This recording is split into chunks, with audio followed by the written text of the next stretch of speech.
Hello and welcome to New Filmmakers Los Angeles. I'm delighted to be joined by Ilena with the brilliant animation creatures in my house.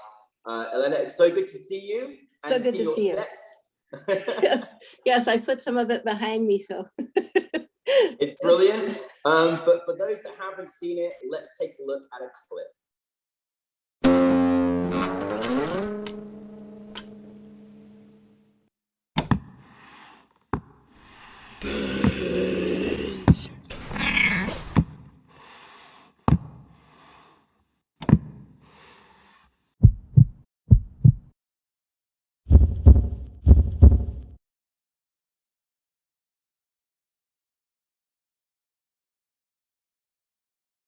Ilena, you know how much we love your film, and you at New Filmmakers, you're so super talented, and there's only very few animations that can scare the hell out of me with cats and coffee, and yours is one of them.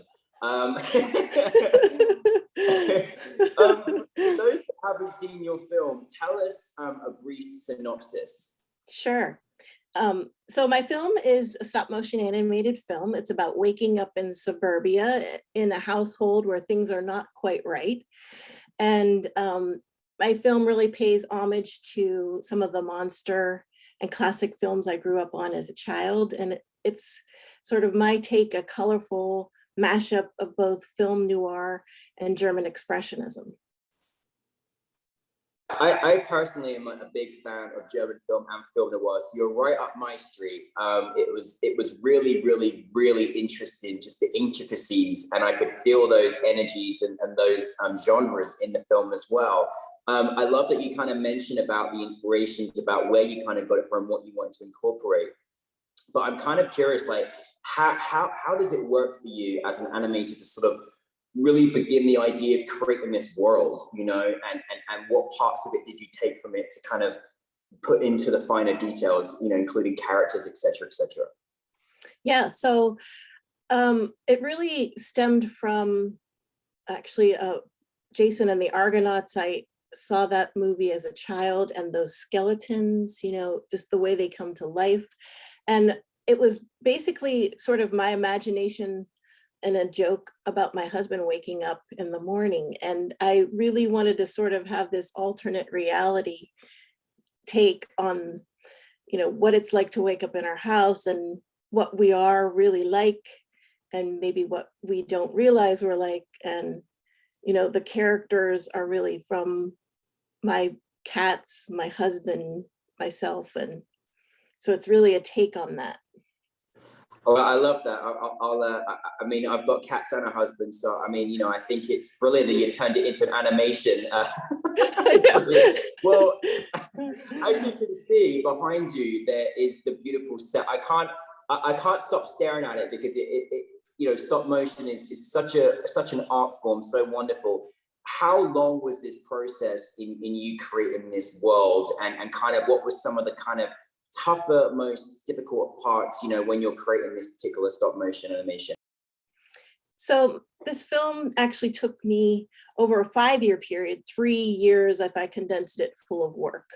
And I would say, you know, this is my first film, so it really was a learning process for me. I had done some workshops with some animators, professional animators, and so I tried to piece and pull things that I learned from them, but a lot of it was self-taught.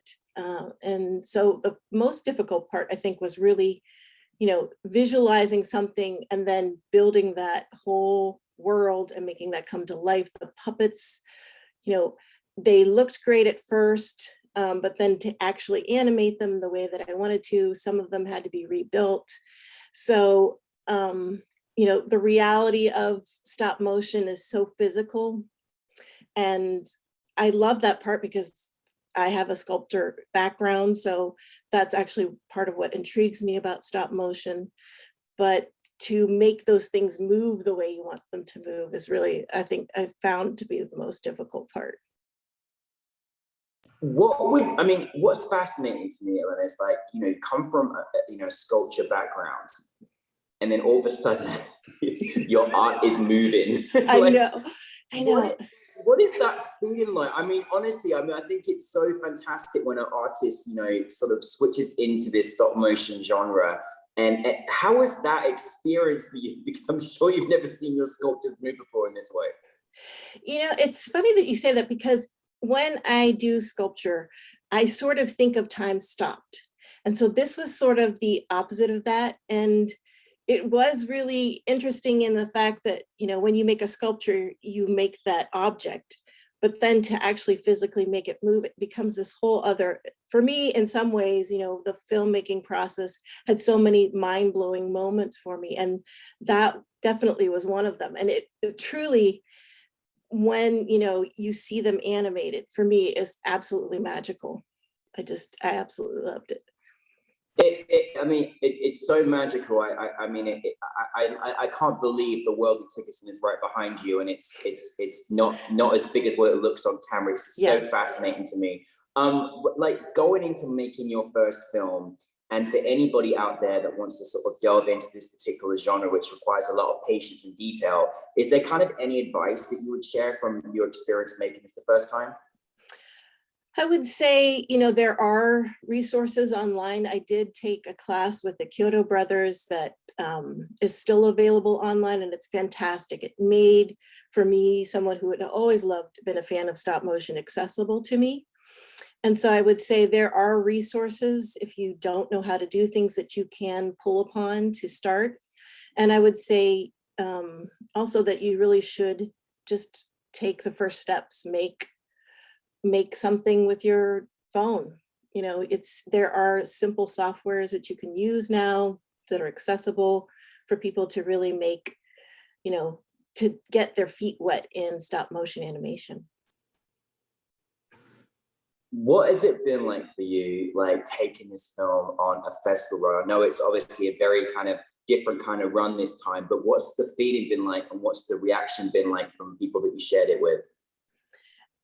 It's been wonderful. I think NewFilmmakers in Los Angeles has been really my first USA premiere. So that has been really wonderful, and the feedback has been great. COVID has certainly made things more difficult. It would be wonderful to see that in a theater with people. That atmosphere is very different, but with the limitations of COVID, it's been pretty spectacular, actually, to see people see that little bit of effort of something that you maybe took a week to make, that's only for a second on the screen, and then for them to notice that it's really great. The only disappointing thing, Ilena, is that it was over. Okay, I was so sad. I was like, no, I know this been for a long time, but I want more. I was like, can we have a TV series here? Like, what's next? So I'm just curious, is there more to life with these characters, with the cats and the husband, or, on top of that, what is next for you? They are done. Those puppets are stuck in those positions. They are worn out. But I have another project that I started at the same time as this, and I started working on a moon puppet. And I'm actually going to be doing, and I have that puppet complete with its, I think I have 140 something mouths for it to be able to speak. And I want to start a short series with other, possibly poets, spoken word poets, to start I wanted to call the series Reflections of the Moon. So it's the perspective of the moon looking at the earth and what's going on. And so I'd like to do a little bit more collaborative work on the next one with my moon. For you as an artist in many different realms, and I really do love your style of stop motion. It's amazing. It's just such a wonderful to what I love, the detail orientated that you are, and what you put into your sets and your characters. But as an artist, maybe sort of as in general, like what is any advice that kind of like you can kind of share, or anything that like you go by as an artist that you try and tell yourself kind of every single day to kind of keep going and keep motivated, because it's a journey being an artist. I'm just curious, what motivates you? I think what motivates me is being able to put back in when you take out all that creativity. Sometimes that's, you know, a part of just being in nature. COVID has certainly made that more difficult this past year and a half, but actually this film, in a way, I worked on this, a good chunk of the animation of this during COVID. So in that respect, it's been super helpful because I even incorporated a bit of COVID, you know, a hoarded household material in the movie. So there are things that you can take from life, even the difficult parts, and put that into, I think, staying true to, I've always done work that's very personal, even if it's been more political. It's always been what's true to me. And I think that if you stay true to yourself, you always end up with something that, at least, even if you have a success or a failure with it, it doesn't come out the way you want it to, you're on the right path. It never works out to sort of not feed the direction you're going in. So I would say, you know, that staying true to yourself is maybe the most important part of being an artist in general. I mean, as an artist and for life too, I love it. You know, Yeah.